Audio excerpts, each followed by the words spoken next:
The body came in at 2:47 a.m.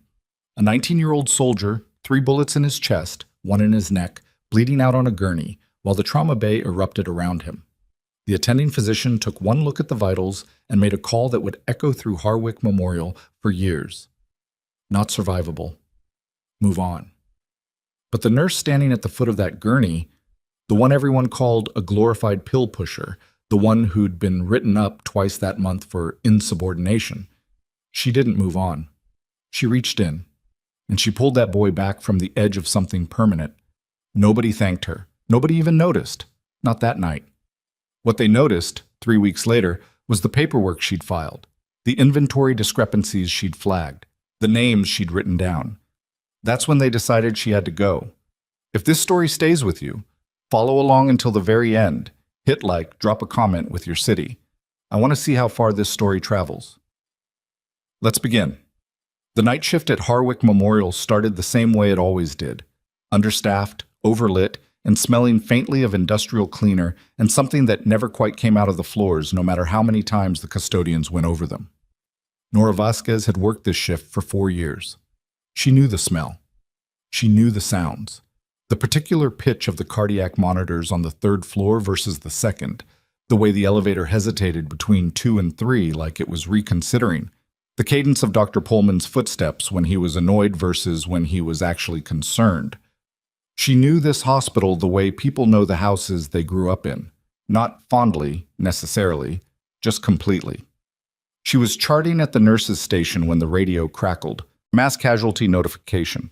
A rollover on the I-9 bypass, multiple vehicles, at least 6 critical. ETA 11 minutes. Nora was already moving before the charge nurse finished reading the alert. The trauma bay filled fast. 2 attendings, 4 nurses, a pair of residents who looked like they'd been yanked from deep sleep, which they had, and Dr. Marcus Holt, chief of emergency medicine, who arrived with his jacket half-buttoned and an expression that suggested he'd rather be somewhere considerably quieter. Holt was the kind of physician who commanded rooms without trying. Tall, unhurried, the sort of calm that read as competence until you'd worked with him long enough to understand it was mostly performance. Nora had worked with him for 4 years. She set up her station without being asked, drew the medications she anticipated needing, checked her cart twice. Around her, the other nurses moved in the practiced semi-chaos of a team that had drilled for exactly this. The bay doors opened and the gurneys started coming in. The first 3 patients were manageable. Fractures, lacerations, 1 tension pneumothorax that a second-year resident caught cleanly. Nora moved between stations, passing instruments, calling readings, adjusting lines. She caught an error in a dosage calculation. 3rd-year resident, exhausted, had decimal pointed in the wrong direction, and corrected it quietly before it went anywhere. The resident didn't say thank you. Nora didn't wait for it. The 4th gurney was the soldier. He came in flagged as military. Dog tags visible, partially in uniform, 19 years old according to the medic's handoff. 3 gunshot wounds to the chest, 1 penetrating the neck at an angle that had the paramedic grim-faced as she rattled off the numbers. BP dropping. Oxygen sat at 74 and still falling. He was the color of old chalk. Holt moved to the gurney, assessed for roughly 40 seconds, and said, "He's gone." Not he's going, gone. Present tense, declarative, the kind of statement that closes a conversation. BP's 60 over palp, Nora said, not looking up from the monitor. "I can read, Vasquez." "Sat's still reading. He's still reading." Holt looked at her. That particular look, the one that meant you are a nurse and I am a physician, and you should remember which one of us has the authority in this room. She'd seen that look more times than she could count. It didn't do what he thought it did anymore. "We have 3 other critical patients," he said, already turning. "Triage as designed." Nora said, "His airway is intact. The neck wound is lateral to the carotid. I need 30 seconds to confirm." "You need to move to Bay 3. She didn't move to Bay 3. She'd run through the anatomy in her head 3 times in the last 40 seconds, the way she did. Fast, compulsive, like flipping through flashcards. The trajectory of the neck wound, the angle. If it had caught the carotid, he'd already be dead. He wasn't dead yet. The chest wounds were bad, but the paradoxical breathing suggested a hemopneumothorax that could, not guaranteed, nothing guaranteed, but could, be addressed. She called for a chest tray. One of the other nurses, Dela, looked at her sideways. Holt said, "I know what he said." Nora pulled on fresh gloves. "Get me a chest tray and a 14 gauge, please." Dela hesitated for exactly 2 seconds, then got the tray. What happened in the next 11 minutes was not clean. It was not like something from a television program where the movements are decisive and the lighting is good and everyone knows exactly what to do. Nora's hand shook once, adrenaline, not fear, though the line between them is thinner than people admit. The first attempt at the needle decompression was off angle and she had to adjust. The soldier's blood pressure bottomed out twice, and she called it twice and kept going because he kept having a blood pressure to bottom out, which meant his heart was still deciding. A second-year resident named Kofi appeared at her elbow. She didn't call him, he just showed up, reading the room, and handed her what she needed before she could ask. She didn't register this until later. In the moment, she was entirely inside the work. At the 11-minute mark, the oxygen saturation climbed from 71 to 84. At 14 minutes, 91. At 17, the soldier, whose name she still didn't know, whose dog tags were somewhere in a sealed bag, opened his eyes. They were unfocused and terrified and entirely present. Nora said, "You're okay. You're in a hospital. Stay still." He tried to say something. She said, "Not yet. Stay still." And he did. When Holt came back to the bay, she registered his footsteps before she saw him. The pause he made was a very particular kind of pause, the kind that recalculates. He looked at the monitor, looked at the soldier, looked at Nora. "Good," he said, and walked away. That was it. That was the whole of it.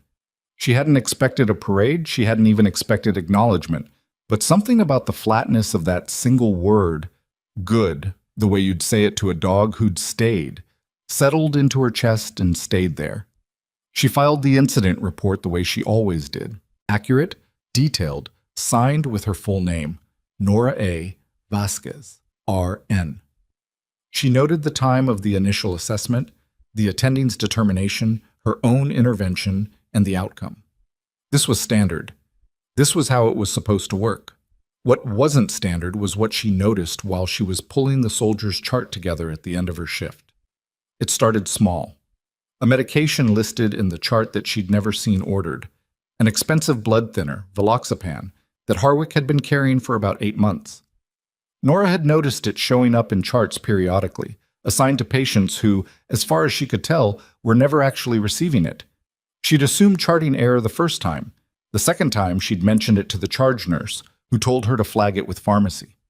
The third time, she'd flagged it with pharmacy. She never heard back. Now, looking at this soldier's chart, she saw it again. Valoxapan, 40 milligrams, documented as administered at 11:15 p.m., 2 hours before he'd even arrived at the hospital. She stared at that entry for a long time. Then she started going back through the charts she had access to. Not all of them. She was a trauma nurse, not administration, but enough. Spot checking. The way she did sometimes when something nagged at her, a professional habit that had saved lives before and also, twice now, had gotten her called into Holt's office. By the time the morning shift arrived, she had 11 charts with similar irregularities. The same medication, the same documentation pattern, administered at times that didn't match the patient's actual presence at the hospital, or administered to patients whose condition didn't warrant the medication at all. A woman admitted for a broken wrist who was listed as receiving 40 milligrams of Valoxapan for 5 consecutive days. A 78-year-old man recovering from a minor stroke, exactly the kind of patient for whom you would not prescribe an aggressive blood thinner, listed as receiving double doses. Valoxapan costs $340 a dose at hospital acquisition pricing, Medicare reimbursed at $890. Nora sat very still in the break room for about 4 minutes. Then she took out her personal phone and photographed every page. She didn't tell anyone. Not yet. She wasn't sure who to tell. The next 3 weeks were ordinary on the surface. She worked her shifts. She took her breaks. She brought coffee to Dela because Dela was always forgetting to eat, and the caffeine at least kept her functional. The soldier, she'd learned his name by then, Leon Marsh, Private First Class, 24th Infantry out of Fort Calloway, had been transferred to the military hospital across town, and then, she'd heard through the department's informal information network, airlifted to a specialized facility. She didn't know if that was good or bad. She chose to interpret it as good. She added to her list quietly. 17 charts. 22. 26. She cross-referenced the dates against the hospital's medication delivery logs, which she technically wasn't supposed to have access to, but which she'd discovered were available through a reporting module that nobody had bothered to password protect properly. What she found was a gap. The medication was being purchased, documented as distributed, and the reimbursement claims were going through. But the actual dispensary log showed withdrawals of maybe 40% of what was being billed. She wrote it down in a notebook she kept in her locker. Old-fashioned, nothing digital she didn't control. On a Tuesday in the 4th week, she was called into Holt's office. She'd been called into Holt's office before, so she didn't panic. She sat in the chair across from his desk, the one that was slightly lower than his, which she'd always noticed, and waited. Holt was not alone. Seated to his left was a woman she recognized as Patricia Dorr, Harwick Memorial's Director of Human Resources. To his right was a man she didn't recognize at all, late 50s, heavy across the shoulders, wearing a suit jacket over a collared shirt, no hospital badge. Nora, Holt said, and the use of her first name told her something was different about this meeting. He usually called her Vasquez. We want to talk to you about the incident report from 3 weeks ago, the Marsh case. She kept her voice level. Okay? Your documentation of the event has raised some concerns. He slid a printed page across the desk. Specifically, your characterization of the attending physician's assessment. She looked at the page. It was her incident report, the original. But something was different. The section describing Holt's determination had been altered. The phrasing she had used, direct, specific, accurate, had been softened into something that read more like differing clinical perspectives. Her intervention was still documented, but the sequence had been rearranged so that it appeared she had acted in conjunction with the attending's plan rather than contrary to it. This isn't what I wrote, she said. Dorr leaned forward. Nora, documentation goes through a review process. I know the review process. This isn't a copy of my report. This is a different report with my name on it. Holt's jaw tightened. The review process? Where's the original? She looked at him directly. My original is in the system with a timestamp. This one has different language. I'd like someone to explain the discrepancy. The man in the suit jacket, who had not yet spoken, said, Ms. Vasquez, we've also become aware of some concerns about your conduct over the past several weeks, accessing records outside the scope of your patient assignment, for example. She looked at him. I didn't catch your name. He smiled. It didn't touch anything above his cheekbones. My name isn't relevant to this conversation. Okay.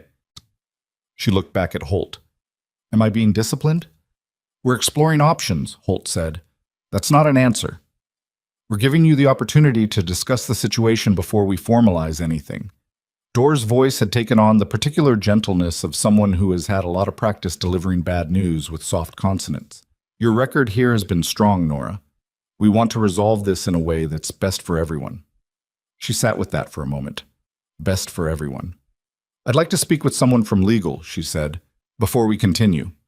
The temperature in the room dropped about 5 degrees. That's your right, of course, Dorr said, after a pause that lasted just a beat too long. She was escorted back to the floor. Her badge still worked. Her access was intact. Everything appeared normal.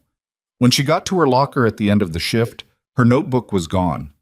She drove home through a city that was just starting to wake up, the sky going the particular gray-orange of a sunrise that hadn't committed yet. Her hands were steady on the wheel.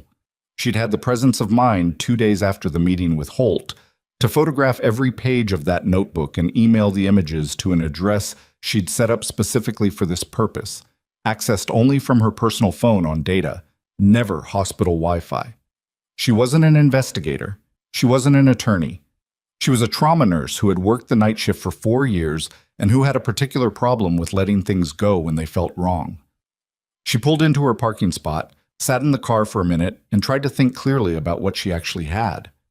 Evidence of billing irregularities, significant ones, spanning at least 4 months and possibly longer. Photographs of charts. Her own records, now duplicated. A meeting that had gone badly enough that someone had gone through her locker. What she didn't have. Any idea how high it went. Any allies she was certain of. Any clear path to someone who could do something with what she had without it disappearing the same way her notebook had. Her phone buzzed. Unknown number. She almost didn't answer. Vasquez, she said. A pause. Then a voice she didn't recognize. Male, flat, the kind of flat that comes from long practice at keeping things out of your tone. You worked on Leon Marsh 3 weeks ago. She said nothing. He's asking about you, the voice said. He's going to be fine, by the way. Wanted you to know that. She exhaled slowly. He's not the only one asking, the voice said. And then, before she could respond, don't go back to the hospital tomorrow. The call ended.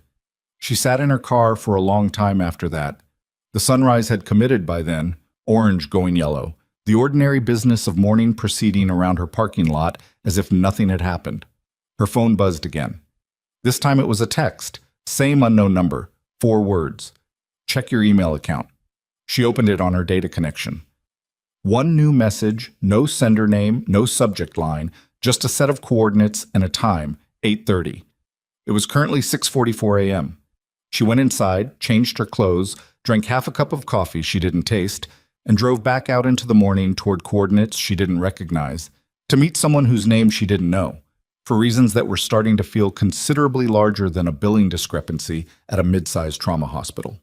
On the seat beside her, her phone, fully charged, a folder with photographs she'd printed at the pharmacy on the way home, and the particular steadiness that comes not from certainty, but from having already decided, before the meeting with Holt, before the empty locker, before the call she didn't expect, that she was not going to let it go. She had pulled a boy back from the edge of something permanent.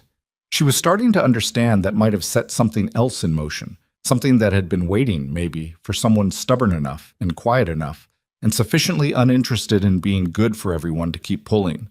The coordinates led her to an industrial park on the east side of the city.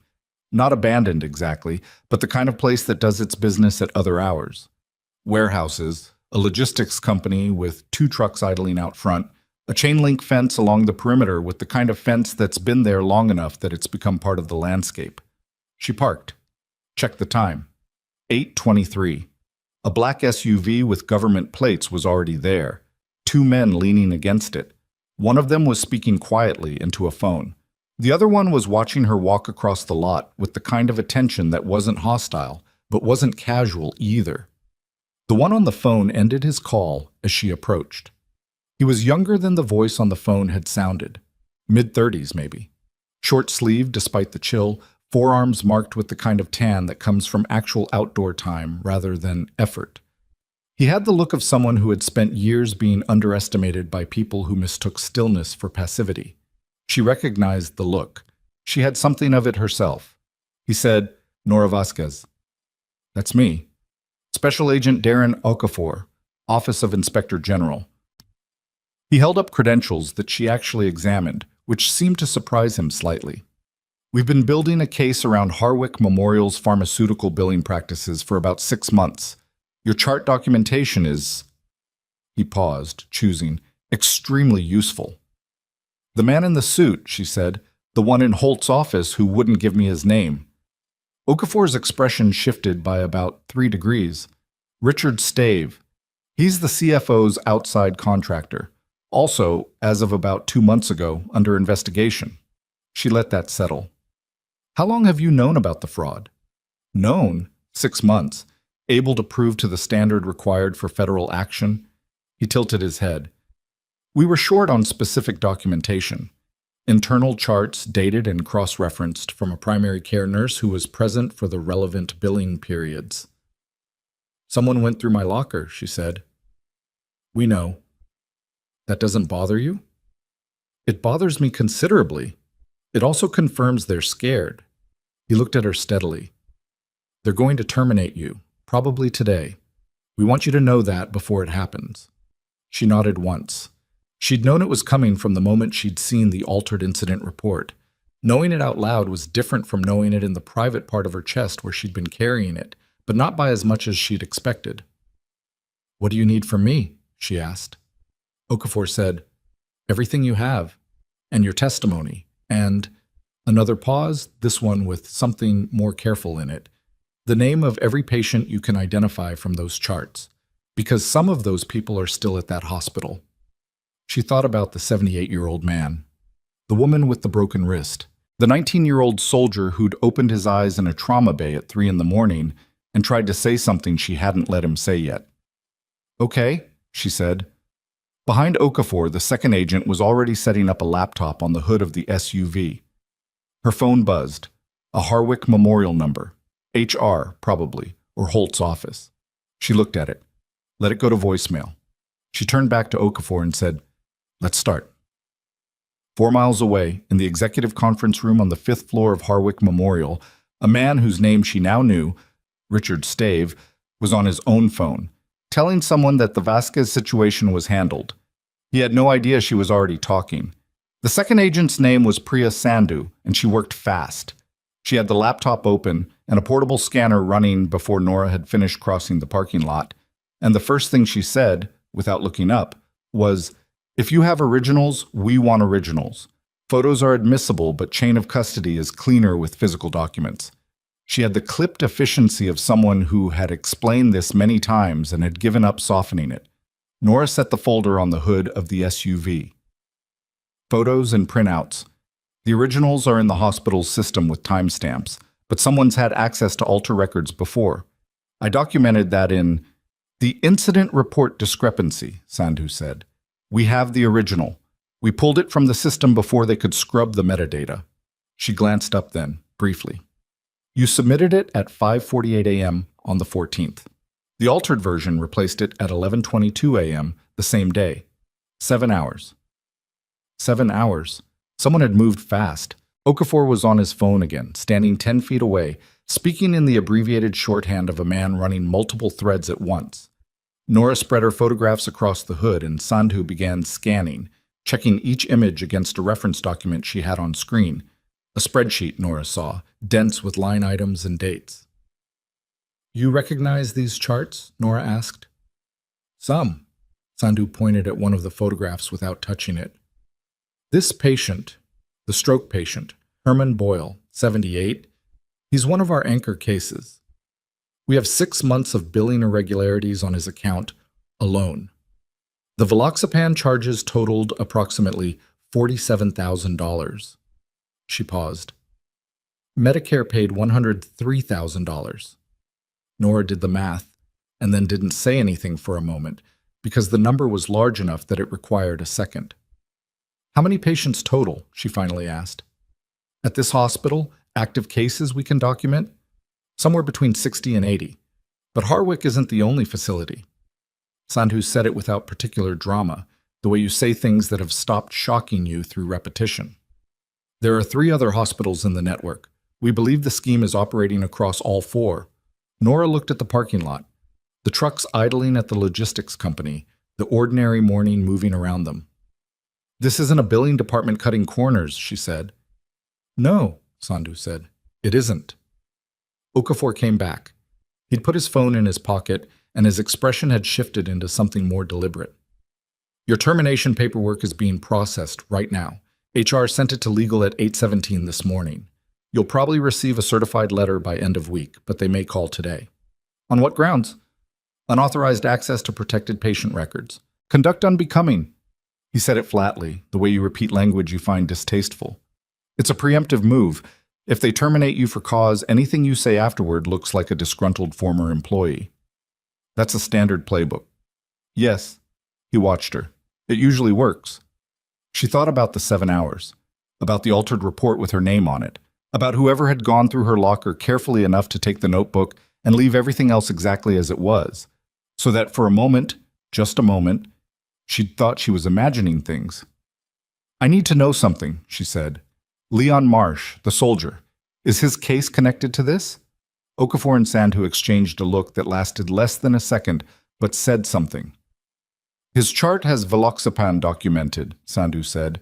3 doses. starting the night of his admission. Which is impossible, Nora said. He was unconscious and intubated, and I was with him the entire time. No one administered anything that wasn't on my tray. We know, Okafor said. His case is how we found you. When his unit started asking questions about his medical records, routine, post-incident review, the chart discrepancies flagged internally at Fort Calloway.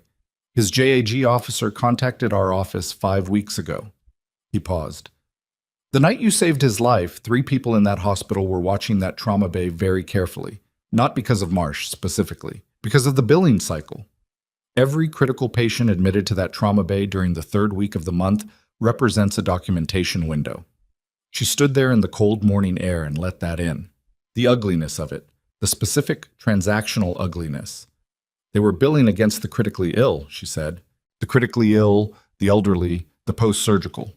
Patients with complex charts where an extra medication line is easy to miss and hard to dispute.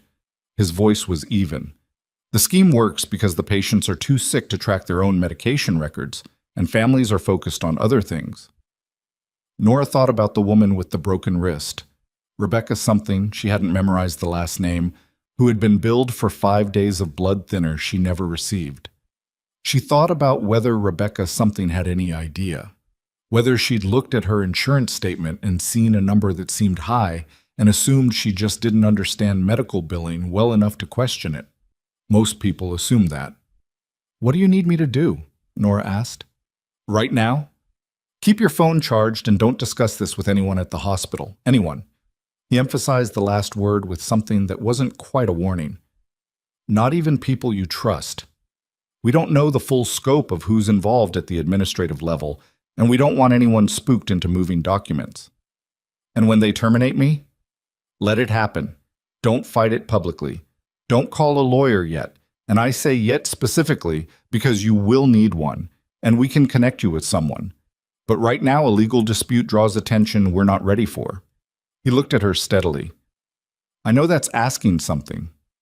It was asking something. It was asking her to be fired from a job she'd held for 4 years, for reasons that were false, and to accept it quietly. To let the version of events where Nora Vasquez had been a problem employee stand unchallenged for some amount of time she didn't know. She'd built her entire professional life in that building. Her letters of recommendation, her performance reviews, her reputation. She'd pulled people back from the edge of something permanent in that trauma bay, more times than she could count, and nobody knew her name who didn't work there. She wasn't famous. She wasn't credentialed beyond her RN and the additional training she'd put herself through on her own time. She was a night shift trauma nurse at a mid-size hospital in a city that most people drove through rather than to. Okay, she said. Okafor looked briefly surprised, as if he'd been prepared to argue further. Okay, she said again. What's the timeline? The call came at 11:47 that morning. She'd been home for 2 hours, sitting on her couch with the television on and muted, watching the closed captions scroll without reading them. Patricia Dorr's voice was warm and genuinely apologetic and said absolutely nothing of substance. Difficult decision. Valued member of the team. Circumstances that require us to move forward. The official termination letter, Dorr said, would detail the specific grounds. There was a pause, clearly scripted, during which Nora was apparently supposed to respond with either protest or supplication. She said, I understand, thank you for calling personally. Another pause, shorter, slightly thrown. And then Dorr said she was sorry and ended the call. Nora sat with the phone in her hand for a while. Outside her window, the city was doing its afternoon things. She could hear someone's music from the apartment below, a delivery truck downshifting on the street. She thought about what Okafor had said, about the billing window. 3rd week of every month. She thought about the months she'd worked that shift, the patients she'd treated, the ones she'd been present for and hadn't known, couldn't have known, that somewhere in the chain between the bedside and the billing department, a charge was being manufactured against their suffering. That was the part that sat worst. Not the termination, not the altered report, the specific use of sick people as instruments. She got up, went to her kitchen, and made a real meal for the first time in several days. eggs and rice, nothing complicated. She needed to think, and she thought better when her hands were doing something. She was eating at her kitchen table when her personal email, not the secure account, pinged with a message from an address she didn't recognize. The subject line, "You should know who Stave reports to." She looked at the message for a long time without opening it. Then she picked up her phone and called Okafor's number, which he'd given her on a plain card without a title on it. He picked up on the second ring. "I got an email," she said. "Unknown sender. Subject line says I should know who Stave reports to." A beat. "Don't open it. Forward it to the address I'm going to text you right now, and don't open it on your device. Some of these have tracking pixels." He was already moving. She could hear it. "We'll have it analyzed. Can you do that without opening it?" "I can forward without opening, yes." "Good. Do it now." He paused. "And Vasquez, someone inside that hospital is trying to communicate with you. Or someone wants you to think someone inside that hospital is trying to communicate with you."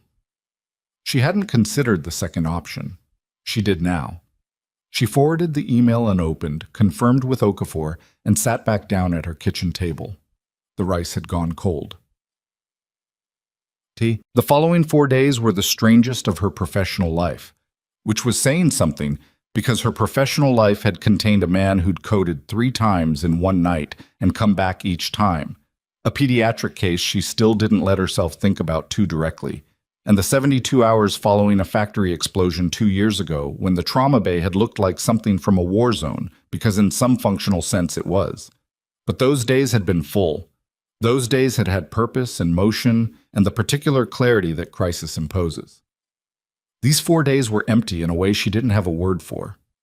She ran, she cooked things, she reorganized her bookshelves by a different system and then reorganized them back. She checked the secure email account 3 times a day and heard nothing. She called Dela once, couldn't help it, and Dela said, in the hushed voice of someone speaking carefully, that things at the hospital were weird, that Holt had been in meetings constantly, that there were people on the 4th floor nobody recognized. "What kind of people?" Nora asked. "Suit people," Dela said. "Not hospital suits. Different suits." She didn't say anything to Dela beyond that. She'd promised Okafor. On the 5th day, a package arrived. No return address, local postmark. Inside, a USB drive and a handwritten note on plain paper that said, "They're moving records. You have maybe 72 hours before the paper trail changes." She called Okafor before she touched the drive. He arrived at her apartment 40 minutes later with Sandhu and a third agent she hadn't met, a compact man in his 40s named Brent Falco, who carried what appeared to be a specialized laptop and said very little. Falco examined the drive without connecting it to anything for about 10 minutes, then connected it to his machine and spent another 20 minutes not reacting at all to whatever he was seeing, which was its own kind of reaction. Then he turned the laptop toward Okafor. Okafor looked at the screen. His jaw tightened by a degree that would have been invisible if she hadn't been watching specifically for it. "What is it?" she asked. Okafor said, "Internal accounting exports, 4 hospitals, 14 months. He looked at Falco. "Is this clean?" "No obvious steganography. I'll run full analysis, but on surface read it's a straight data export." Falco's voice was unhurried in the way that masked urgency. "If it's real, it doubles what we have." Nora said, "Someone inside is trying to help." "Or someone inside is trying to get ahead of something," Sandhu said. She wasn't being cynical. She was being precise. If they're moving records, there are people who know things are about to move. Some of them will want to be on the right side before it happens. "Either way," Okafor said slowly, "this compresses the timeline." He looked at Nora. "We were planning to move in approximately 3 weeks. If the records are being altered or moved, we need to accelerate." She absorbed that. "How much?" He said, "Days, not weeks." The call she didn't expect came at 6 a.m. 2 days later. Not Okafor, not Sandhu. The same flat, measured voice from the first call, the one that had told her Leon Marsh was going to be fine, had told her not to go back to the hospital. "They know about Okafor," the voice said. She was immediately awake, sitting up in the dark. "Who are you?" "Someone who worked in that building for 11 years and doesn't anymore." A pause. "They have a source. I don't know who, but someone told Stave that an OIG agent made contact with you the morning of your termination. How did they? She stopped. The parking lot. The SUV with government plates. An industrial park that was not, as it turned out, entirely unobserved. Stave is on the phone with his attorney. They're preparing to move the physical records tonight. There's a secondary server off-site, not in the hospital network, that houses the unaltered billing data. They're going to wipe it. She was already reaching for her phone to call Okafor on the second line. Wait, the voice said. She stopped. I can give you the address of the server location, but I need something first. The flatness cracked slightly, the way ice sounds when it starts to give. Herman Boyle, the stroke patient. He was transferred to Ridgecrest Care last month. His family doesn't know what was in his chart. I need someone to make sure they're told before this goes public and they find out from a news report. She was quiet for a moment. You know Herman Boyle? It wasn't a question, and the voice didn't answer it. She said, give me the address. I'll make sure his family is contacted through the proper channels before anything goes public. I'll tell Okafor myself. I'll make it a condition. A very long pause. Longer than any of the others. Then the voice gave her an address. A warehouse in the southern end of the industrial district. Specific unit number. Specific room. And ended the call before she could say anything else. She sat in the dark bedroom and looked at the address she'd written on the back of an envelope and thought about the 11 years. About what it takes to watch something happen in a place where you spend 11 years of your life. To try to look away and not be able to finally pick up a phone at 6 in the morning and give someone an address because the weight of it has finally exceeded the cost. She called Okafor. He answered on the first ring, which meant he was already awake, which meant something was already moving. I know, he said before she could speak. We know about Stave's attorney. We've had his calls flagged for 2 weeks. Do you know about the server? A beat. Tell me. She told him. She gave him the address, the unit number, the room. She told him about the voice, told him it was the same voice from the first call, told him about Herman Boyle. He listened without interrupting. When she finished, he was quiet for 3 seconds. She counted. And then he said, Herman Boyle's daughter is named Cynthia. She lives in Marsh Falls. We'll contact her today. That was the condition. I heard you. And Vasquez, he paused. This isn't going to be quiet anymore after tonight. Once we move on that server location, it becomes a different kind of situation. I need you to be somewhere safe. I'm in my apartment. Stay there. Don't open the door for anyone who isn't me or Sandhu. Don't take calls from numbers you don't recognize. His voice had the kind of focus she recognized, the same thing she felt in the trauma bay when the situation had clarified into something that required everything. This is about to break open. She said, how bad is it going to get? He said, worse than they're expecting and better than you're afraid of. And then, in a slightly different tone, the one that was less agent and more human, you did good, Vasquez, the whole thing, from the beginning. She didn't say anything to that. She sat in her apartment and waited. At 9:15 that morning, 3 federal vehicles arrived at the warehouse on the south end of the industrial district. Nora was not there for this. She knew about it because Okafor texted her 2 words at 9:47. Server secured. At 11:30, she received a call from a Harwick Memorial number she didn't recognize. She let it go to voicemail. The message was from a woman she'd never spoken to, in the risk management department, who wanted to discuss Nora's ongoing concerns regarding clinical documentation and suggested they schedule a meeting. The gentleness of the language was almost impressive in how completely it failed to match the situation. She didn't return the call. At 1 p.m., she received a text from Dela. Something's happening here. 4th floor is locked down. There are people in the CFO's office. She read it and set the phone down. At 2:40, Okafor arrived at her apartment with Sandhu. He had the look of someone who had been running on functional caffeine and forward motion for approximately 36 hours and was not yet ready to stop. He sat in her kitchen and put a printed document on the table. Federal grand jury subpoenas, he said. Served this morning to Harwick Memorial Hospital, its parent company Veristone Health Systems, and 6 named individuals. He tapped the page. Richard Stave, Dr. Marcus Holt, the CFO of Veristone, a man named Gordon Price, 2 members of the billing department, and the hospital's director of pharmacy. She read the names, looked at Holt's name for a moment. How involved was Holt? She asked. Okafor chose his words with the deliberateness of someone aware of what they were still not allowed to say. His signature appears on documentation that authorized the specific medication protocols that created the billing pattern. Whether that constitutes knowing participation or administrative negligence is... He paused. That's a question for a jury. She thought about the 40 seconds Holt had spent at Leon Marsh's gurney, the calculation he'd made or hadn't made or had made without knowing what it was attached to. She thought about Good, said to a dog who'd stayed. What happens next? She said. The 6 individuals named in the subpoenas have 48 hours to respond through counsel. Veristone's attorneys are already in contact with the U.S. Attorney's Office. He folded his hands on the table. This will be public within the week. Media. Can I talk to someone about my termination now? Yes. He slid a second document across the table. That's the name and contact information for an attorney in the U.S. Attorney's Office who handles whistleblower protections. She's expecting your call. You're protected under federal whistleblower statutes. The termination was retaliatory, and the documentation to prove it is already part of our record. She looked at the name. Helen Marte, Assistant U.S. Attorney, Whistleblower Protection Program. Something she hadn't been entirely aware of carrying began slightly to ease. There's one more thing, Sandhu said. She'd been quiet during most of this, processing on a frequency that was harder to read than Okafor's. The voice on the phone, the one who gave you the server address.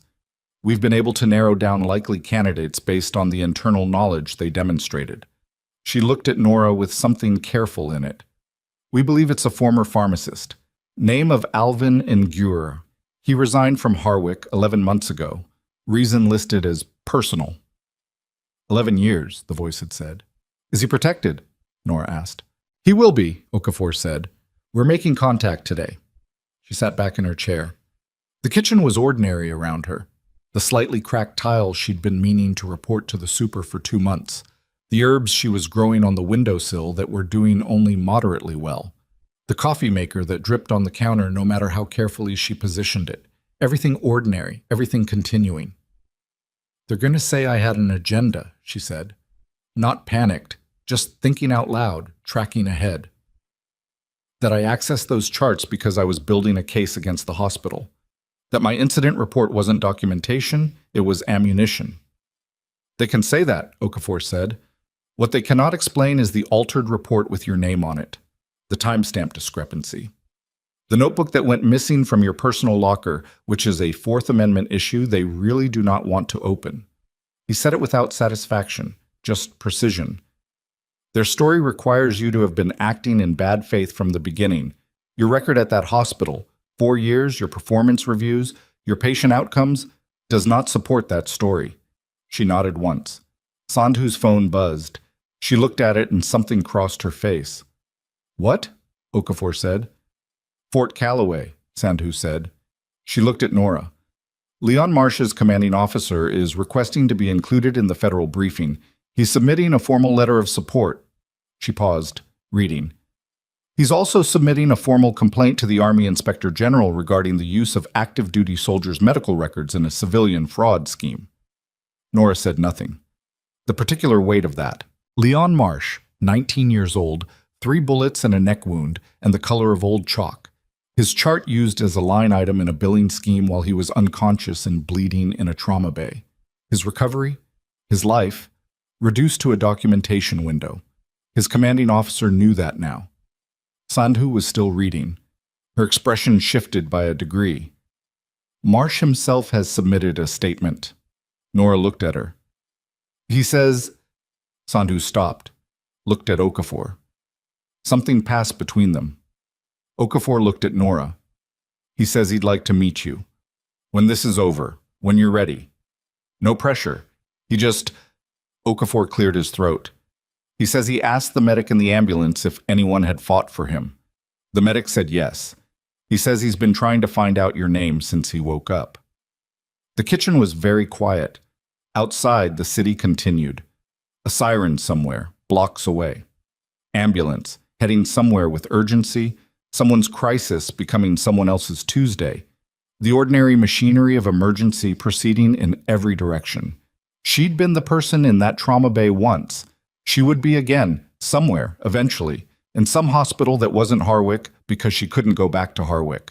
The work continued regardless of the building.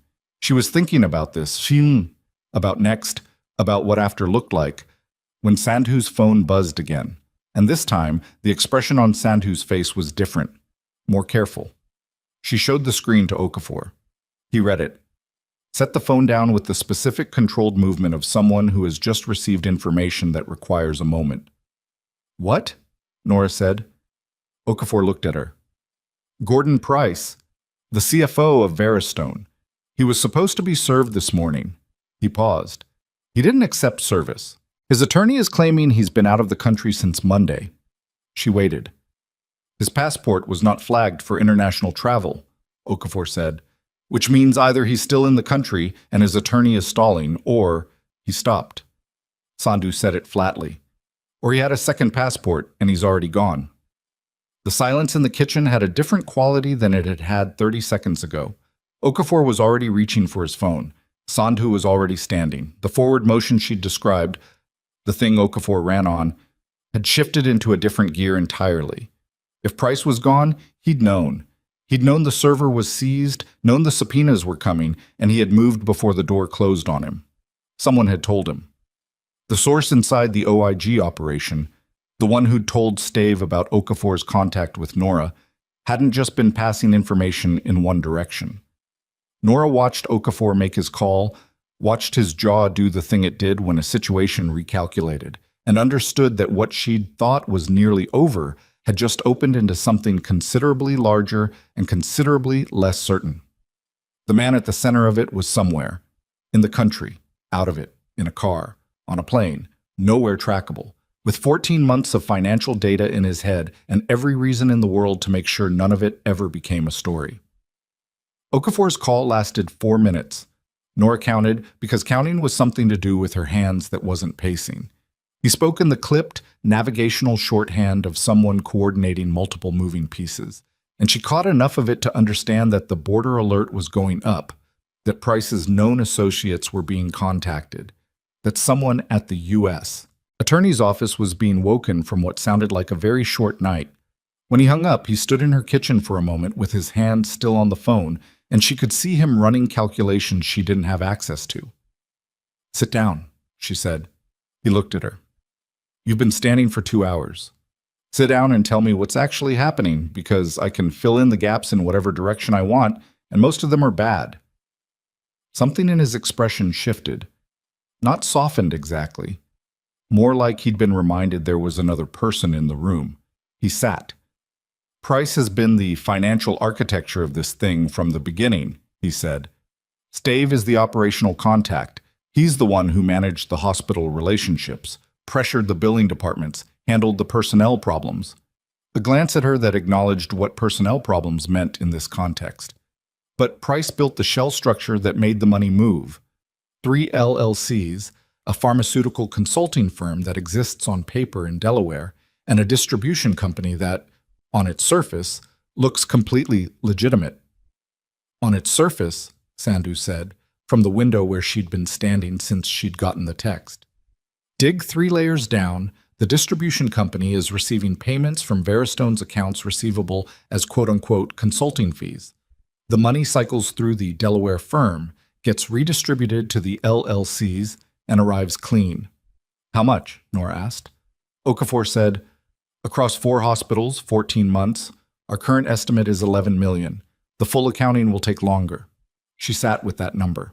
$11 million extracted from Medicare billing, from insurance reimbursements, from the financial machinery built around sick people who were too sick to notice. If he's already out of the country, she said, what does that do to the case? It complicates the Veristone prosecution. Price is the connective tissue between the hospitals and the financial structure. Without him in custody, defense attorneys for the others will work the gaps. Okafor's voice was even, but she could hear something underneath it. Anger, she thought, controlled and directed, but present. It doesn't kill the case. The server data is solid. The billing records we have are solid. Your testimony and documentation are solid, but price walking makes the narrative messier. Then find him, she said, working on it. I mean specifically, what are the actual steps?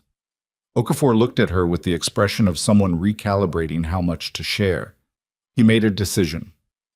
He has family in 2 locations, a sister in Tucson, an ex-wife in Tampa. Both will be contacted. His credit cards and known accounts are flagged, but a man with $11 million and 6 months of planning has likely prepared for this. He paused. The border flag will catch his primary passport. If he has a secondary, we're running that through Interpol. How long does that take? Depends, Sandhu said, which was not an answer but was accurate.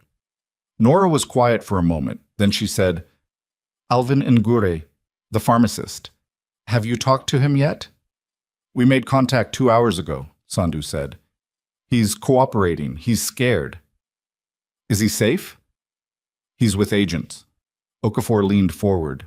Vasquez, I need to ask you something, and I need you to think carefully before you answer. Is there anything you remember from those charts? Any names? Any specific entries that connected back to the pharmacy department in a way that might indicate who the internal contact is? The source who told Stave about my meeting with you. She thought about it. Not quickly. She actually thought. The way she thought, through a complex chart, methodical, checking each section against what she knew. There was a recurring authorization signature in the pharmacy documentation, she said slowly. I noticed it because it appeared on all 11 of the charts I initially flagged. A pharmacist's sign-off. I didn't copy it. I photographed the charts, but I was focused on the billing codes, not the authorization chain. Sandhu said, Do you remember the name? It was a stamp, not a signature. The name was... She paused. K. Oland. I remember thinking it was an unusual spelling. Sandhu had her laptop open before Nora finished the sentence. Okafor's phone buzzed. He looked at it and stood up in the same motion. I need to step outside. He was already moving toward her door. Don't go anywhere. She didn't ask. The look on his face had said enough. He came back 11 minutes later, and everything about the way he moved had changed. Not faster, exactly, but more purposeful. The way people move when the situation has simplified into something that requires action rather than analysis. Price's car was found at Delman Regional Airport, he said. Private terminal, 60 miles east. So he's gone. No. Okafor stopped in the middle of her kitchen. He's still there. The plane he chartered had a mechanical issue. They've been on the ground for 3 hours. The silence lasted exactly 2 seconds. How long do you have? She asked. There are agents en route. 20 minutes, maybe 25, depending on traffic. He was already on the phone again, moving toward the door, and then he stopped and turned back. Stay here. I mean that. The situation at the airport is contained, but until we have Price in custody and until we know who K. Oland is and what they've passed along, I don't want you moving. Understood, she said. He left. Sandhu stayed, laptop open, running the name through whatever system she had access to, her expression doing the compressed, focused thing it did when she was pulling on multiple threads. Nora made coffee because she needed something to do with her hands, and because the machine dripping on the counter was at least a problem she could manage. She stood at the counter and listened to Sandhu's keyboard and tried not to construct worst-case scenarios, which she did anyway because it was a professional habit she'd never successfully broken. Anticipate the complication. Don't be surprised by the worst case. Be ready. Her phone buzzed. Dela. She almost didn't answer. Then she thought about Dela on that floor in that building, with whatever was happening on the 4th floor, and she picked up. Are you okay? Dela said immediately. I'm fine. Are you okay? There are federal agents in the CFO's office, like multiple. They took computers. A pause, lowered voice. Holt hasn't been seen since noon. Someone said he left with 2 men in suits who weren't from the hospital. Dela, she kept her voice even. Go home when your shift ends. Don't talk to anyone about the charts or the medications or anything like that until... Just wait, okay? Can you do that? A beat. Nora, what did you do? She looked at the coffee maker, the drip on the counter. I just didn't stop when I should have. Go home. I'll call you when I can. She hung up. Sandhu had gone still at the laptop. the particular stillness that meant she'd found something. K. Oland, Sandhu said. Christopher Oland, licensed pharmacist, employed at Harwick Memorial for 7 years. Prior to Harwick, she scrolled, he worked at Veristone's corporate office, not at a hospital, in procurement. Nora set her coffee down. He came from the parent company. Sandhu confirmed. Price hired him into the corporate procurement role in 2019. Olin transferred to Harwick Memorial 14 months ago.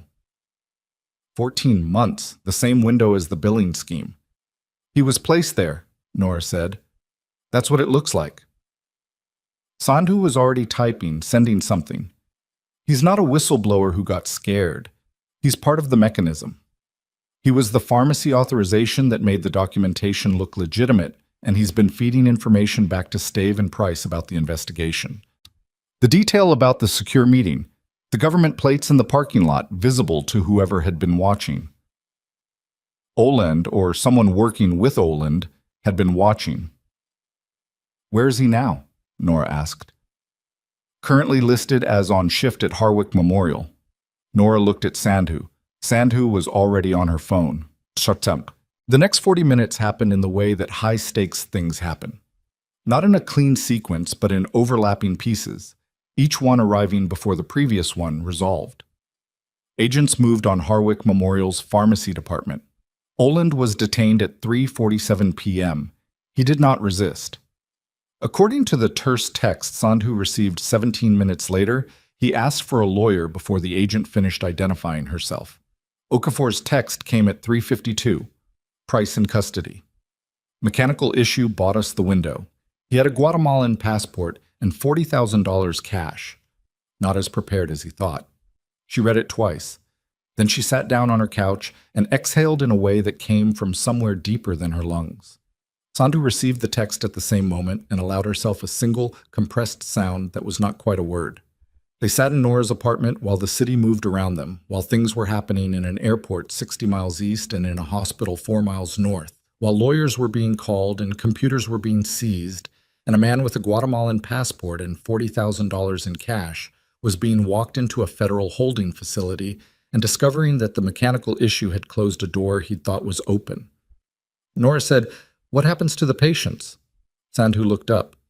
The ones who were billed for medications they didn't receive. The ones whose charts were used. She wasn't in crisis. She was asking because it mattered and because no one had answered it yet. What's the remediation process? Is there one? Sandhu was quiet for a moment. The U.S. Attorney's Office will pursue restitution as part of sentencing. Medicare and the insurance carriers will receive recoveries. Whether individual patients are notified and compensated directly depends on the civil suits that follow. And there will be civil suits, she paused. It's not fast. But it happens. It happens. Nora nodded. She thought about Herman Boyle at Ridgecrest Care, his daughter Cynthia in Marsh Falls who didn't know yet. She thought about Okafor's promise. She thought about the woman with the broken wrist, and the 19-year-old whose name she now knew, and the dozens of others she didn't know because she'd never met them, because their charts were just numbers in a billing cycle. She thought about the pharmacist who had come from the parent company and placed himself in the chain and authorized the documentation and then fed information to the people whose actions he was authorizing, and she tried to construct an understanding of how that happened. What sequence of decisions, what rationalizations, what particular erosion of line by line by line, and found she couldn't. Not because it was incomprehensible, but because comprehension would require a kind of empathy she wasn't prepared to extend today. Maybe later. Not today. Her phone rang. Helen Mart, the assistant U.S. attorney. She answered. Mart's voice was precise and not unkind.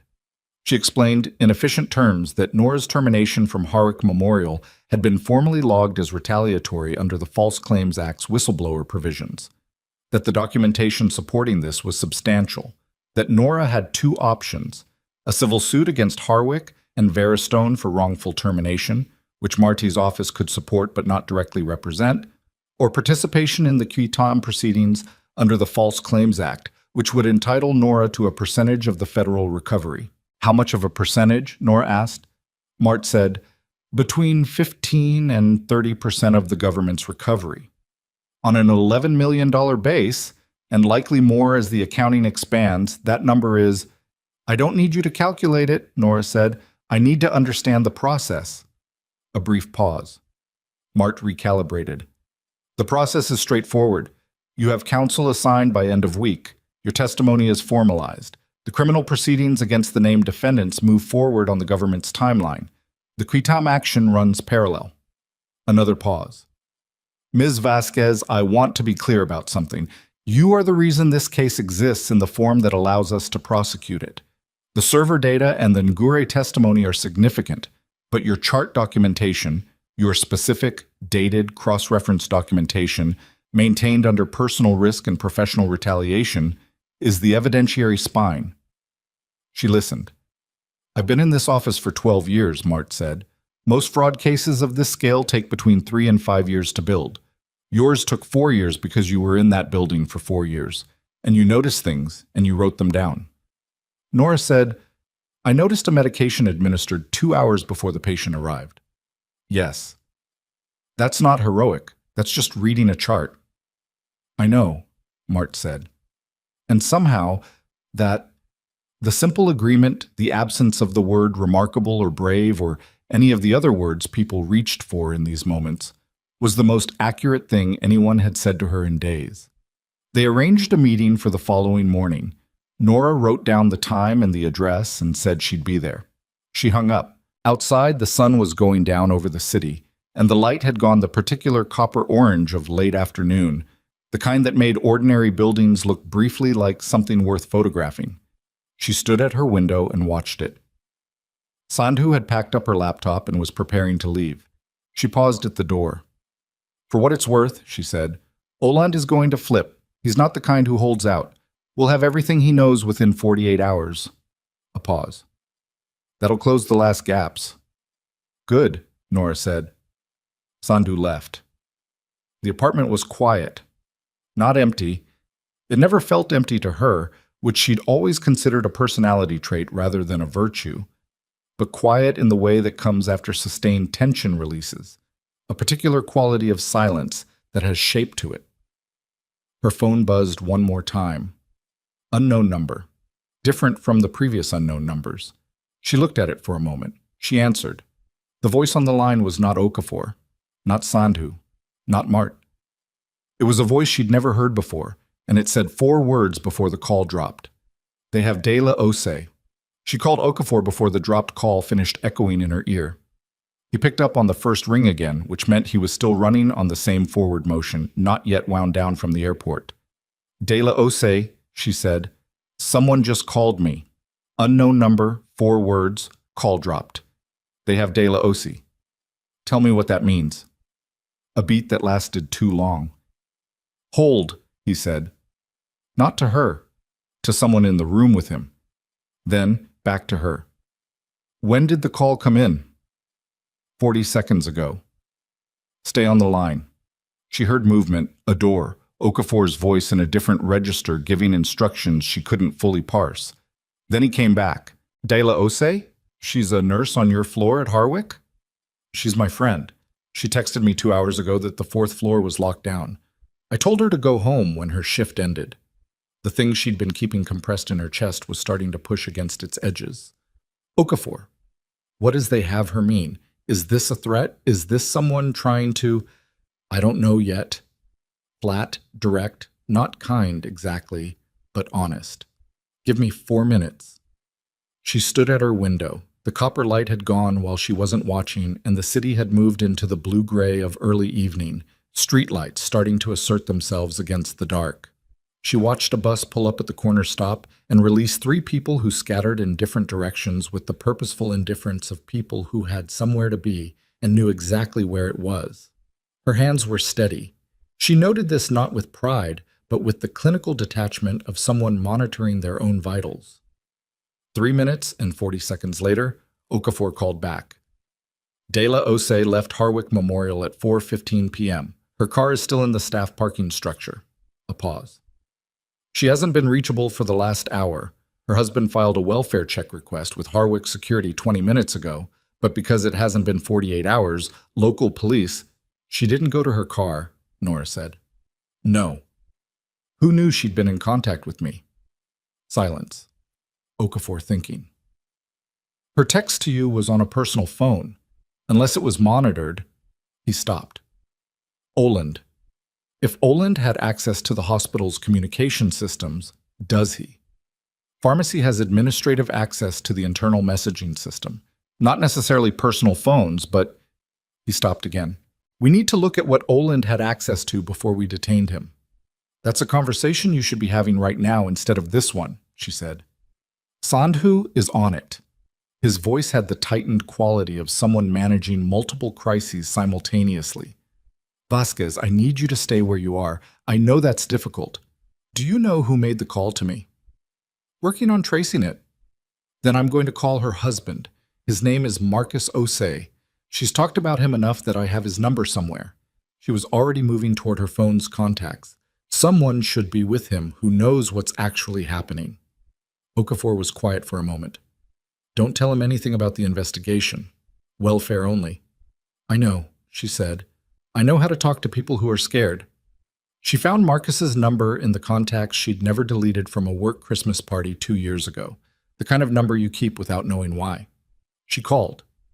He answered on the first ring in the voice of a man who had been staring at his phone for an hour. Marcus, it's Nora Vasquez, Dayla's friend from the hospital. She kept her voice the way she kept it in the trauma bay. Present, grounded, not falsely calm, but not adding to the alarm already in the room. I know you're trying to reach her. I know.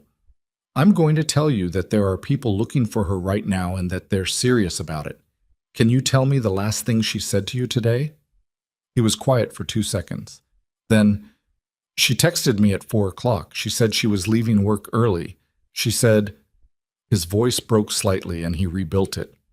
She said she'd seen something she wasn't supposed to see. Nora's grip tightened on the phone. What did she say she saw? She didn't say. She just said she was coming home. A breath. She never came home. Nora said, Stay at home, Marcus. The people looking for her are good at this. Stay reachable. She paused. She's tough. You know she's tough. She ended the call and stood in her apartment and thought very quickly. Dayla had left early, seen something. Something on the 4th floor maybe, or in the pharmacy department, or somewhere adjacent to the federal activity that was moving through that building this afternoon. Something she'd registered as significant enough to tell her husband she'd seen it, vaguely enough that she hadn't described it. And then she hadn't come home. Thus, Okafor arrived back at her apartment at 7:30 p.m. with Sandhu and Falco, and the energy they brought through the door was different from the careful, investigative stillness of earlier. It was operational. Falco sat up at her kitchen table again. Sandhu had 2 phones running simultaneously. Okafor stood in the middle of the living room and told her what they had, which was less than she wanted and more than she'd feared. Oland had access to the hospital's internal notification system, he said. Staff communications, scheduling alerts, the security camera management console. He paused. The camera management console includes the parking structure. He watched her leave. Or someone he communicated with did. We're still pulling his phone records from the last 6 hours. He sat down finally in the chair across from her. There's a second piece. When we detained Oland, he had a burner phone that we didn't find until booking. There were 3 calls on it in the last 4 hours. 2 to a number we're still tracing. 1 to a number we identified. Who? A man named Dale Runyon. He's a former hospital security contractor. Veristone used him for what they internally called facilities management at 3 of their 4 hospitals, starting about a year ago. Okafor's voice was measured. His actual background is more complicated. Prior to the Veristone contract, he worked private security in 2 states. Before that, there's a gap of about 4 years that we're pulling thread on. Nora looked at him. What does facilities management mean in this context? At minimum, surveillance of personnel Veristone considered a liability. At maximum, he stopped. Chose. We don't know yet. She let that settle. Is he the one who took her? We believe he's involved. We have a partial plate from the parking structure footage. Olin pulled the security feed and then deleted it, but deletion is an erasure and Falco pulled the frames. He looked toward the kitchen where Falco was working. Gray panel van, partial plate. We have BOLO out statewide. A gray panel van. Dela, who forgot to eat and kept the whole floor running on competence and coffee, and the particular stubbornness of someone who'd put herself through nursing school while working 2 jobs, in a gray panel van, because she'd texted her friend and then seen something she wasn't supposed to see. Nora said, Runyon doesn't know the case is already broken. He knows Price was picked up, but he may not understand the full scope of what we have. Okafor looked at her. If he's acting on instruction from Stave or someone in Stave's circle, she said, he may think Dela represents a loose end they can control. But the case doesn't need Dela. She's not in any of my documentation. She doesn't have evidence. She paused. Which means the only thing holding this together on their side is panic. Someone panicked after the airport and made a bad decision. That's our read too, Sandhu said from across the room, not looking up.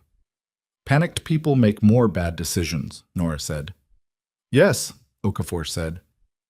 So what are you doing to make them make another one? He looked at her for a long moment. Then he said, Stave is in federal holding pending arraignment. He has counsel. We can't touch him directly. A pause. But Stave has a business partner outside the Veristone structure, a man named Patrick Oru, who co-owns one of the Shell LLCs. Oru doesn't know what we know. He's been waiting for a call from Stave that isn't coming. She followed the logic. And if someone calls Oru and suggests that the situation is more manageable than it appears, that there's still an exit, that Runyon should stand down. Okafor spread his hands. Panicked people look for the exit. If we give them a convincing exit, they move toward it. That's a controlled call. Yes. Who makes it? He looked at her, not asking, reading her, assessing. She said, I'm not law enforcement. I can't conduct an operation. No, he said. But you're the only person Oru has any reason to believe knows something about an exit. His name and number were in the data on the USB drive, the one that came to your apartment. He was careful, deliberate. If Vasquez called Oru, Oru would be very interested in what Vasquez had to say. Because he'd think I was trying to negotiate. He'd think you were scared and looking for a deal, and he'd stay on the line long enough for us to get a location. She sat with it, the specific weight of it. She was not law enforcement. She was a nurse with a folder of photographs and a secure email account and a coffee maker that dripped on the counter. She was a woman who had been fired for insubordination from a job she'd held for 4 years, for noticing things and writing them down. She was also, at this moment, the only variable in the room that Oru hadn't accounted for. What do I say? She asked. What? The call lasted 6 minutes and 40 seconds. Falco had her on speaker with a recording running and a trace active, and Sandhu sat across the table with a legal pad, ready to write down anything that needed flagging in real time. Okafor stood off to the side. He'd given her 3 talking points and told her to let the conversation breathe. Don't push for information directly. Let Oru fill the silence. She'd done harder things with less preparation. Not many, but some. Patrick Oru picked up on the 3rd ring. His voice had the careful neutrality of a man who'd been waiting for calls that weren't coming and had decided to treat every incoming number as potentially significant. She identified herself, used her full name. Let that land. He said, I don't know who you are? Yes, you do, she said. I'm the nurse who started this, and I'm the person who can tell you that what Runyon is doing right now is going to add 10 years to whatever you're already facing. She let a half-second go. I have no interest in your charges. I have a friend who needs to come home. A silence. She counted it. 4 seconds. I don't know anyone named Runyon, he said. The call logs from Christopher Olin's burner phone say otherwise. She kept her voice flat, factual, the way she delivered bad news in the trauma bay. Not cold, not theatrical, just true. You have maybe an hour before that trace completes. I'm offering you the opportunity to make a phone call before that happens. Another silence. Longer. If I did know someone, he said slowly, what would making a phone call do for me? It would mean a federal judge hears that you cooperated before the trace completed, she said, which is different from cooperating after. She paused. That's not a legal opinion. I'm a nurse. But I understand timing. The silence this time had a different texture. She heard him breathing. She didn't feel it. She let it sit. Falco's hand moved on the table, but small gesture, almost imperceptible. Location signal. They were getting something. At the 5-minute and 12-second mark, Oru said, "I'd need something in writing." "That's above my authority," she said. "But the people in the room with me can get you someone on the phone in 10 minutes who can talk about that. While we're talking, you would make the other call." 6 seconds. "Where?" he said. She looked at Okafor. He was already on his phone. "Where is she?" Nora said. Bolts. Dela was in a commercial storage unit in the Eastern Industrial Corridor, 23 minutes from Nora's apartment, not harmed, zip-tied to a chair in a 10 by 15 unit with a camping lantern, and according to the federal agents who made entry at 9:02 p.m., absolutely furious. The word furious came from Sandhu, relaying from the scene, and Nora exhaled so completely she had to put her hand on the kitchen counter. Runyon was in the adjacent unit, which was where he'd been waiting, and he did not resist when agents came through the door because the situation had the particular quality of a situation in which resistance produces only additional charges and no additional options. He was a large man with the kind of stillness that came from professional training, and he sat on the floor of the storage unit with his hands behind his head and looked at the ceiling while agents cuffed him, which was the posture of someone who had done this math and found it unambiguous. Oru was on a recorded call with the assistant U.S. attorney before the entry team had finished clearing the corridor. Nora sat in her kitchen for a long time after the confirmation came in. Falco packed up his equipment.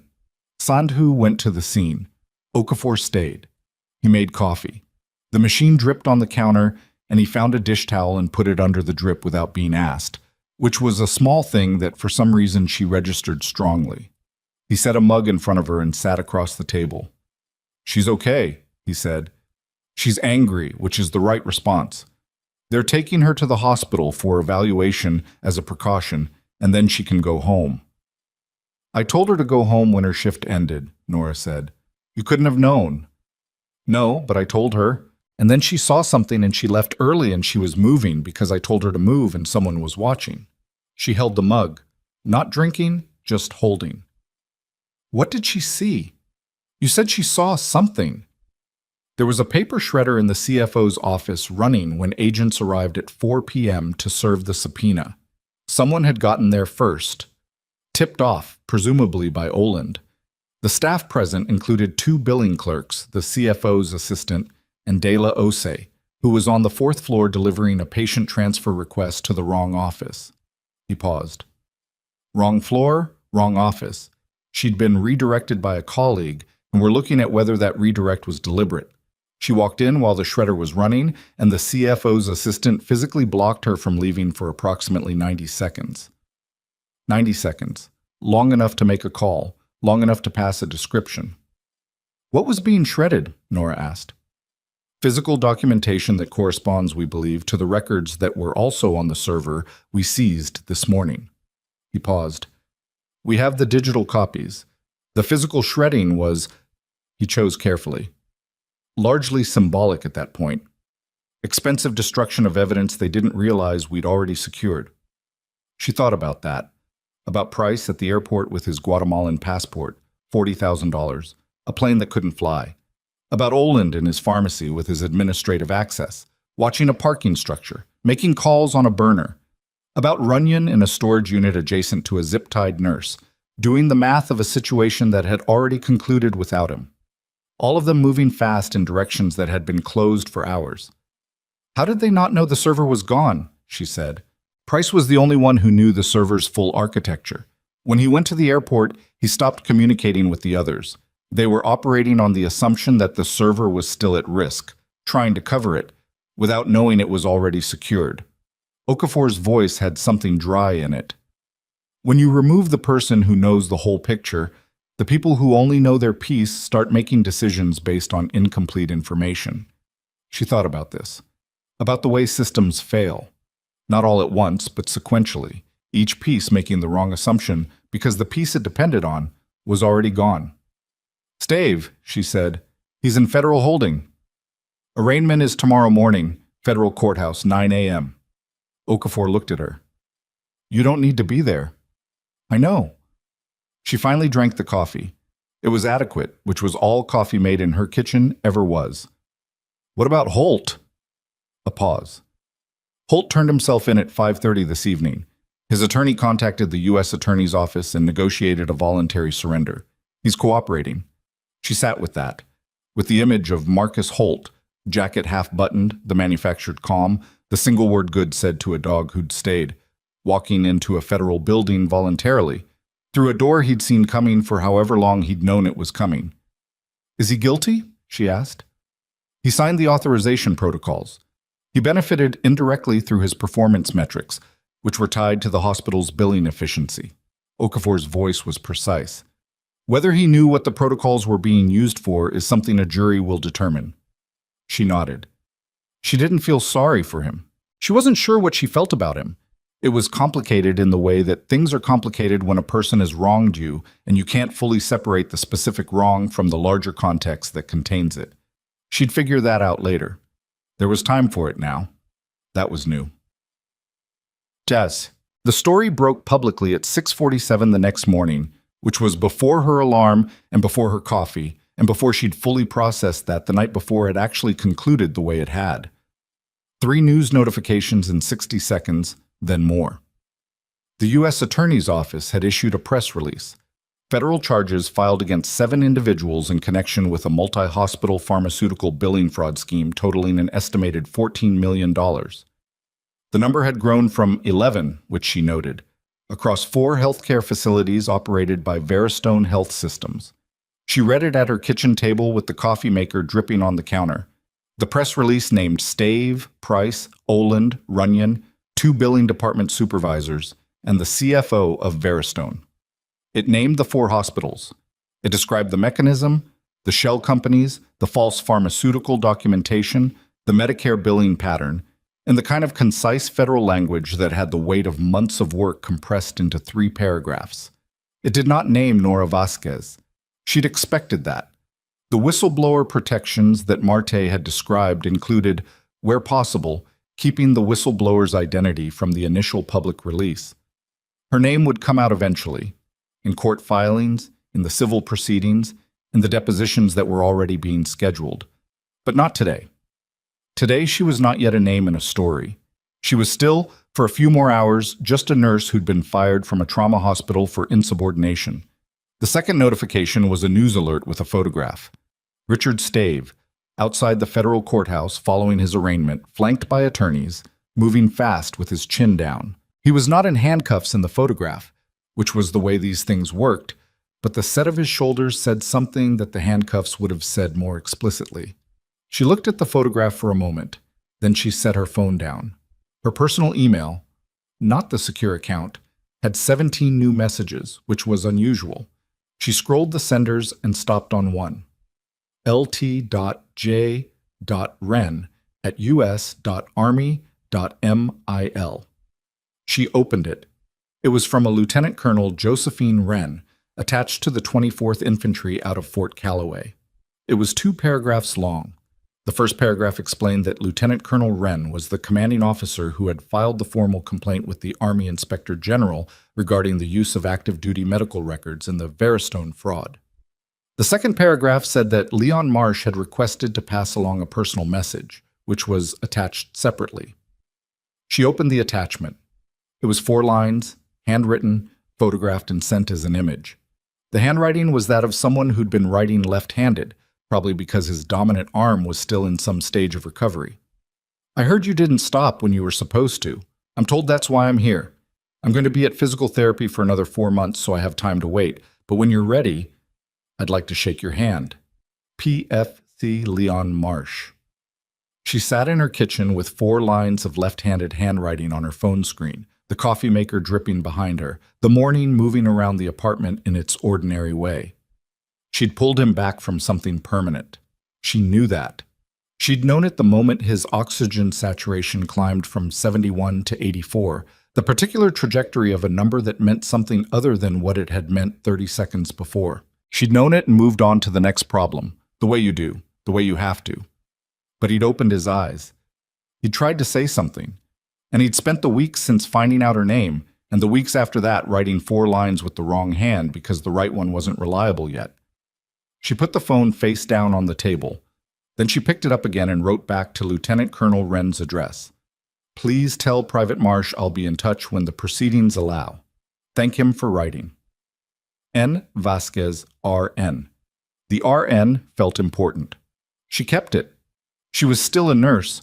She wasn't at Harwick Memorial, might never go back to Harwick Memorial, and found, examining that thought, that she wasn't sure how she felt about it.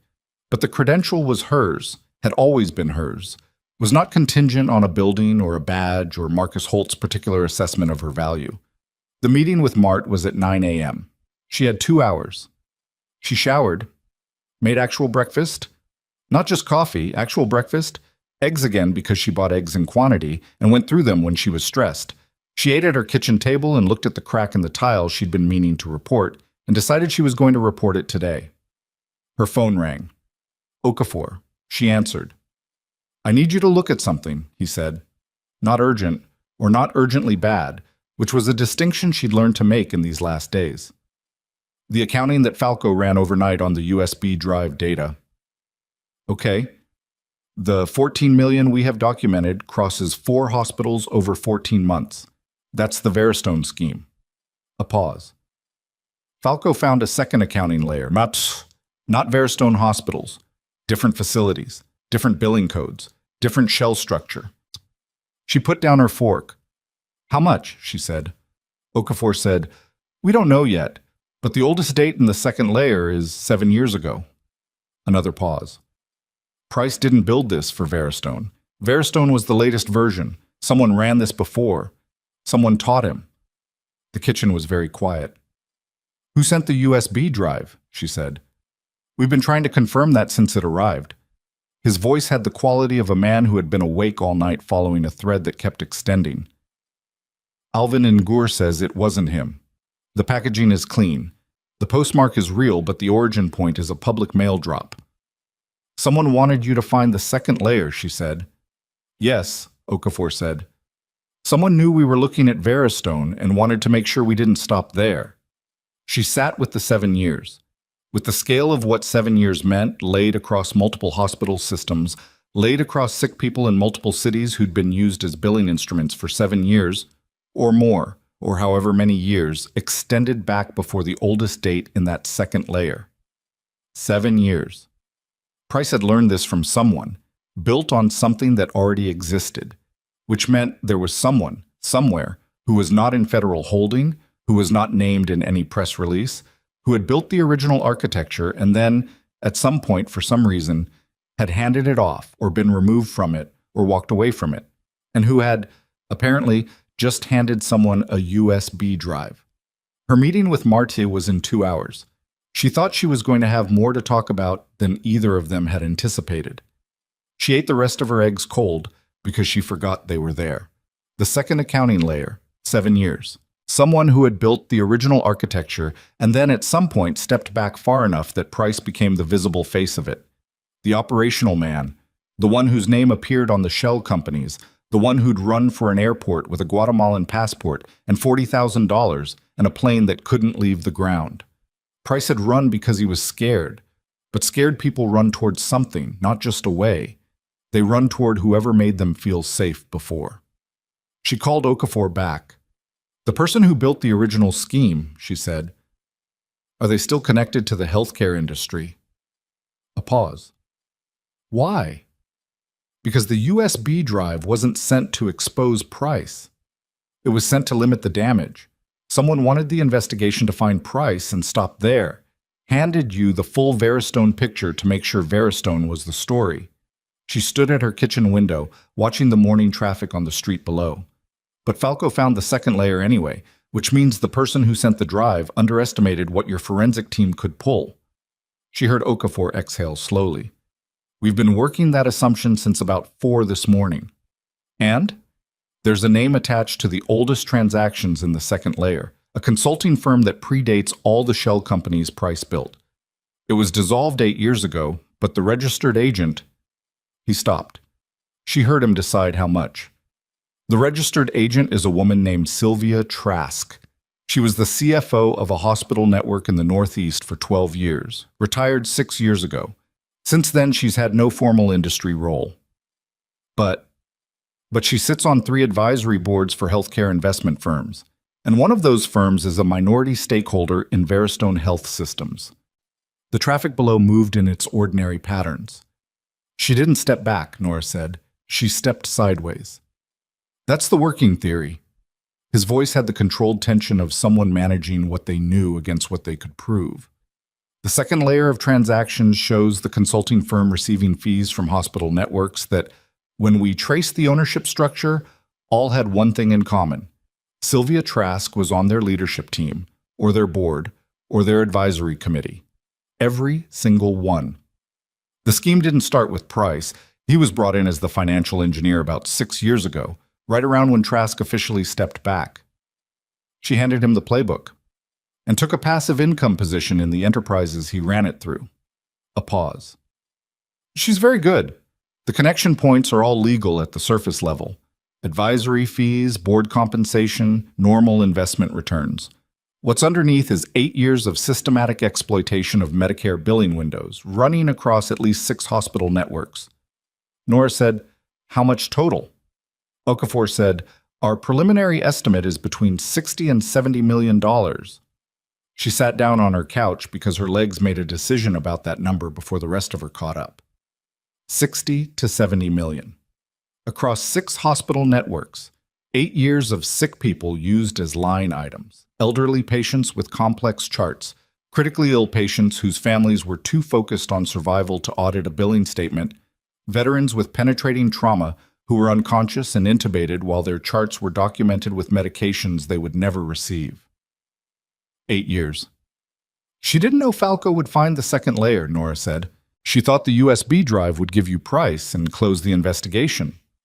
It would have probably if the drive had come in under different circumstances, but because it came to you, an already active witness in an ongoing federal investigation, everything on it went through a full forensic analysis rather than a standard intake. He paused.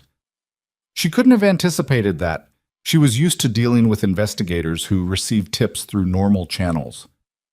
She sent it to me specifically. Yes. Nora thought about that.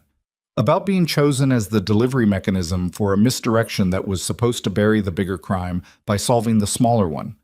About the fact that she had been, in someone's calculus, the kind of person who could be managed, the kind of person who would receive information and pass it along and be grateful for the resolution.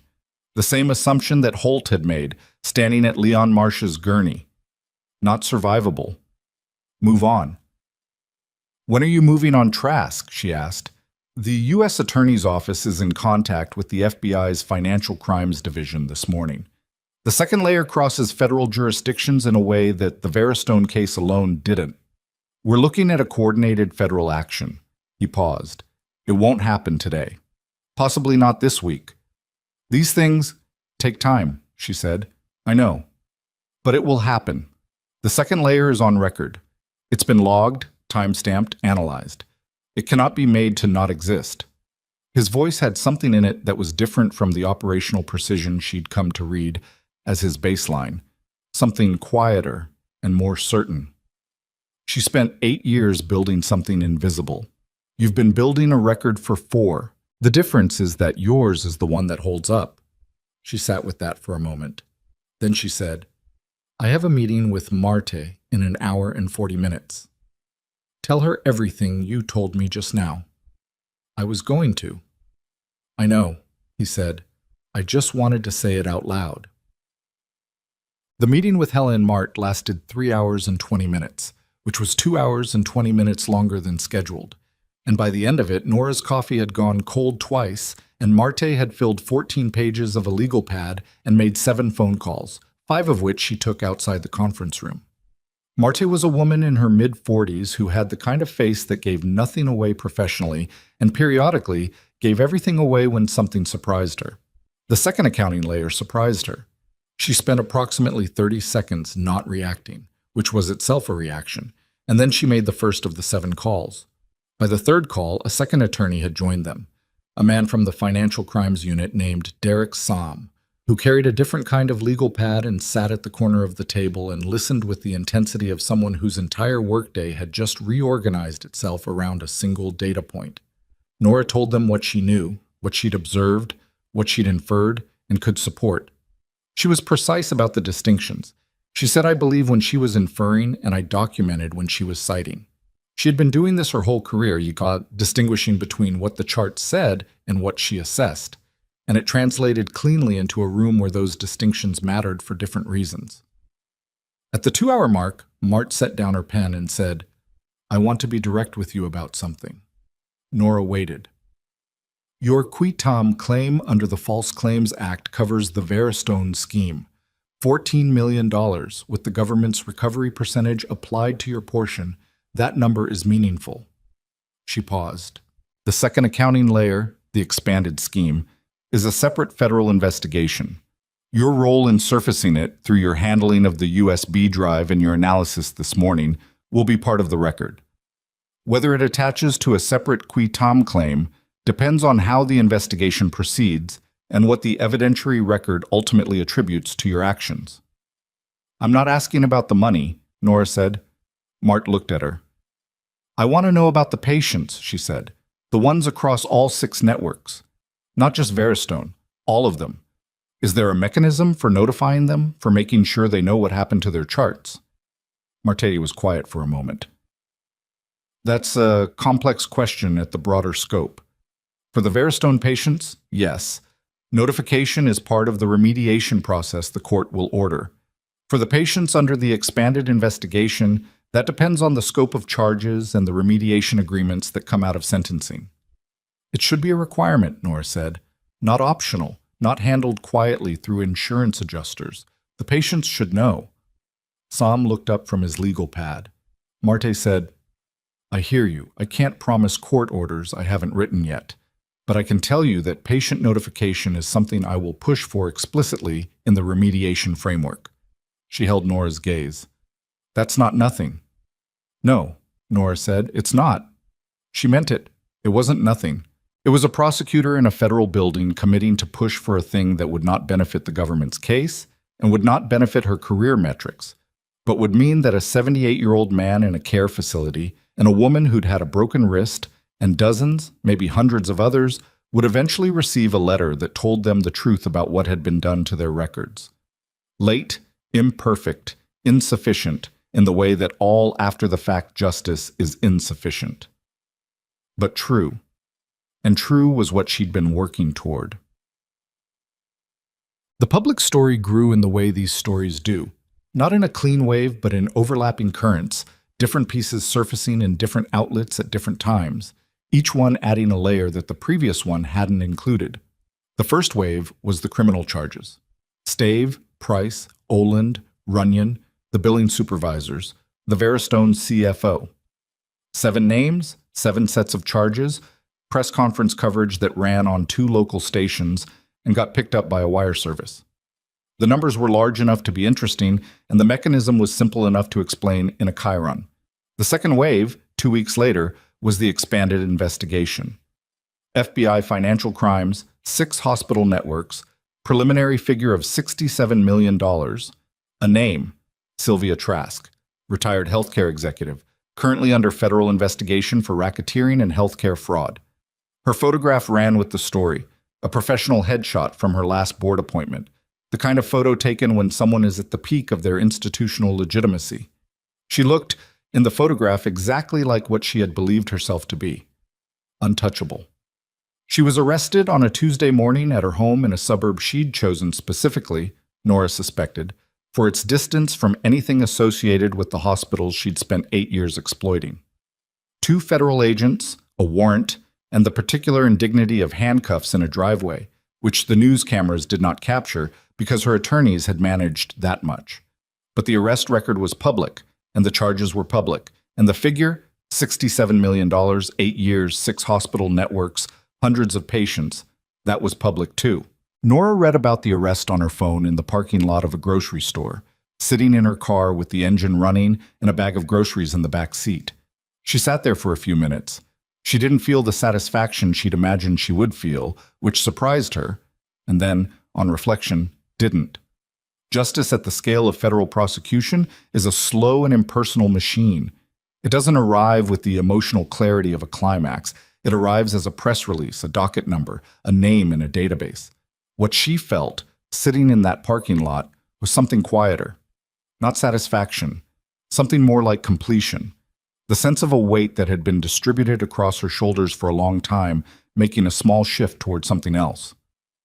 She drove home, put the groceries away. The tile was still cracked in the kitchen. She'd reported it 3 weeks ago, and the super had said he'd get to it. He hadn't gotten to it. Some things resolved and some things remained, and it wasn't always the important ones that got fixed first. The plea agreements came through over the following 6 weeks, in the staggered sequence that federal cases produce. Oland went first. 14 months of cooperation, reduced charges, 5 years of federal supervision. He gave the investigators 3 additional names they hadn't had. 2 in Veristone's billing department, 1 in the corporate compliance office, who had been flagging internal concerns for 3 years and then quietly stopping when the concerns were addressed not by changes, but by a phone call from Price. The billing supervisors entered guilty pleas in the same week. Neither had been architects of the scheme. Both had been told, in language designed to provide deniability, that the medication documentation protocols were approved at the corporate level, and that compliance questions should go through stave. They had complied, which did not exonerate them, but which the sentencing judge would consider. Runyon's charges included unlawful detention alongside obstruction and conspiracy. He did not cooperate. His attorney argued at sentencing that his client had been engaged to perform legitimate security work and had exceeded his instructions without understanding the legal implications, which was an argument the federal judge received with visible skepticism and addressed at some length. Stave entered a guilty plea on the 43rd day after his arraignment. His cooperation was substantial. He had records, he had communication logs, he had 8 years of institutional memory about a scheme he'd run as the field general without fully grasping, apparently, how thoroughly disposable he was in Trask's overall architecture. His sentencing included 12 years in federal prison and a financial penalty of $4 million, which represented approximately his personal take from the scheme, and did not, his attorney noted for the record, address the reputational damage to his client. Nora read the sentencing report at Marte's office, where she'd gone for what was supposed to be a 30-minute update meeting and had become, as most meetings with Marte did, considerably longer. "Price?" she asked. "Trial," Marte said. "His attorneys are fighting the passport evidence. It's going to be a long year." "But it'll hold." "The server data will hold. Your documentation will hold. The testimony from 3 cooperating witnesses will hold." Marte set down her coffee. "It'll hold." Nora nodded. "And Trask?" Marte's expression did something that was not quite a smile. Sylvia Trask's attorney spent the first 6 weeks arguing that their client had no operational knowledge of the billing practices and was simply a passive investor in organizations she advised in a strictly strategic capacity. She paused. Then Oland's cooperation produced a series of emails, encrypted but not encrypted well enough, between Trask and Price spanning 5 years, including one in which Trask provides, in substantial detail, the specific billing code parameters that maximize Medicare reimbursement while remaining below the audit trigger threshold. Nora sat with that. "She wrote it down," Nora said. "She wrote it down," Marte confirmed. "In an email. Because she'd done it for 8 years and it had never cost her anything, and at some point people who operate without consequences start believing the consequences aren't real." It was, Nora thought, the most clarifying thing anyone had said about the whole case. Not the money, not the mechanism, not the $70 million, or the 6 hospital networks, or the hundreds of patients. The specific human failure of doing something terrible for long enough that it starts to feel like the natural order. "What's her exposure, Nora asked. "Federal racketeering carries up to 20 years. Healthcare fraud adds additional counts. Her attorneys will negotiate, and she'll probably not serve the maximum, but—" Marte paused. "She is not walking out of this. She is not retiring to an advisory board somewhere and calling it a lateral move. That chapter is done." Nora believed her. The Quitom settlement arrived 4 months after the last plea agreement, in the form of a document that was 43 pages long and which Nora read in full, which her attorney told her most claimants did not do. The government's recovery from the Veristone scheme, adjusted for the cooperation agreements and the civil settlements with the insurance carriers, totaled $18.3 million. Her portion, as the primary Quitom relator, was calculated at the upper range of the statutory percentage. She read the number, set the document down, looked at her kitchen ceiling for a moment. She called her attorney and said, "Is this real?" He said, "It's real. The wire transfer will process within 10 business days." She said, "Okay," and meant it, but distantly, the way you mean things that are too large to feel immediately. She sat in her kitchen and thought about what she actually wanted to do with a number that size. Not the first things people think of. She'd moved past those quickly, which told her something about what actually mattered. The apartment was fine. The car ran. The tile in the kitchen was still cracked. She got out a notebook, a new one, composition cover, the same kind she'd used for the charts, and started writing. Not a list, more like a rough map of what she was looking at and where she might want to go. The work. She kept coming back to the work. She was 37 years old, licensed, board certified, with 4 years of trauma experience that had included some of the most technically demanding situations she'd encountered in her career. She was, by any objective measure, a very good nurse. She'd known that without needing anyone to confirm it. What the last months had taught her was that being very good and being valued were not the same thing, and that the absence of the second had never diminished the first. She could go back to a hospital.